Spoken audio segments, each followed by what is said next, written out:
هل أتاك حديث ضيف إبراهيم المكرمين إذ دخلوا عليه فقالوا سلاما قال سلام قوم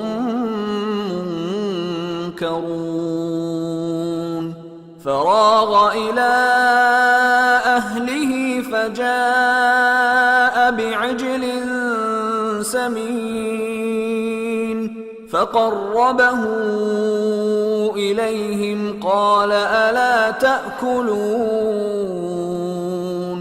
فأوجس منهم خيفة قالوا لا تخف وبشروه بغلام عليم فأقبلت امرأته في صرة فصكت وجهها وقالت عجوز عقيم قالوا كذلك قال ربك إنه هو الحكيم العليم قال فما خطبكم أيها المرسلون قالوا إنا أرسلنا إلى قوم مجرمين لنرسل عليهم حجارة من طين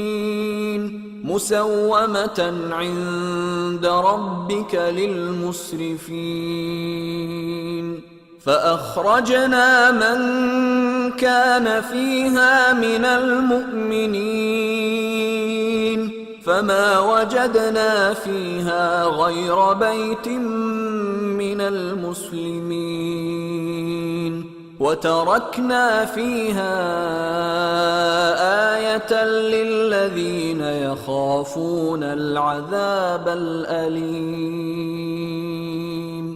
وفي موسى إذ أرسلناه إلى فرعون بسلطان مبين فتولى بركنه وقال ساحر أو مجنون فأخذناه وجنوده فنبذناهم في اليم وهو مليم وفي عاد إذ أرسلنا عليهم الريح العقيم ما تذر من شيء أتت عليه إلا جعلته كالرميم وفي ثمود إذ قيل لهم تمتعوا حتى حين فعتوا عن أمر ربهم فأخذتهم الصاعقة وهم ينظرون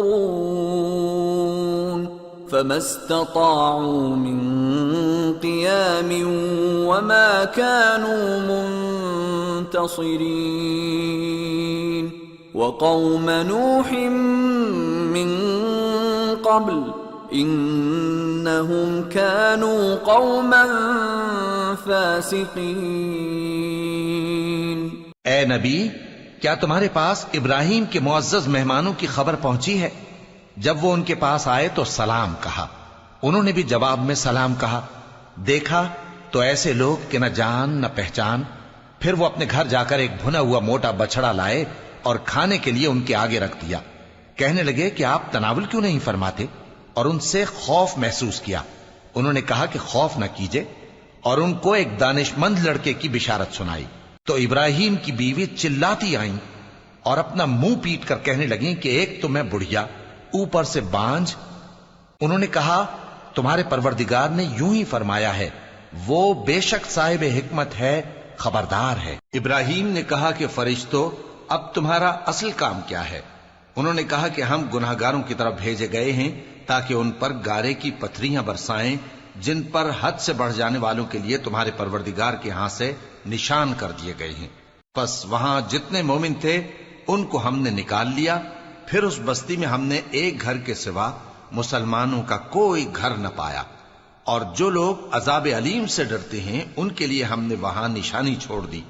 اور موسیٰ کے حال میں بھی نشانی ہے، جب ہم نے ان کو فرعون کی طرف کھلا ہوا معجزہ دے کر بھیجا تو اس نے اپنی قوت کے گھمنڈ پر منہ موڑ لیا اور کہنے لگا یہ تو جادوگر ہے یا دیوانہ۔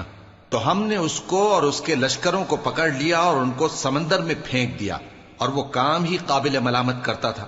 اور عاد کی قوم کے حال میں بھی نشانی ہے، جب ہم نے ان پر نامبارک ہوا چلائی، وہ جس چیز پر چلتی اس کو ریزہ ریزہ کیے بغیر نہ چھوڑتی۔ اور قوم سمود کے حال میں بھی نشانی ہے، جب ان سے کہا گیا کہ ایک وقت تک فائدہ اٹھا لو، پس انہوں نے اپنے پروردگار کے حکم سے سرکشی کی، سو ان کو کڑک نے آ پکڑا اور وہ دیکھ رہے تھے۔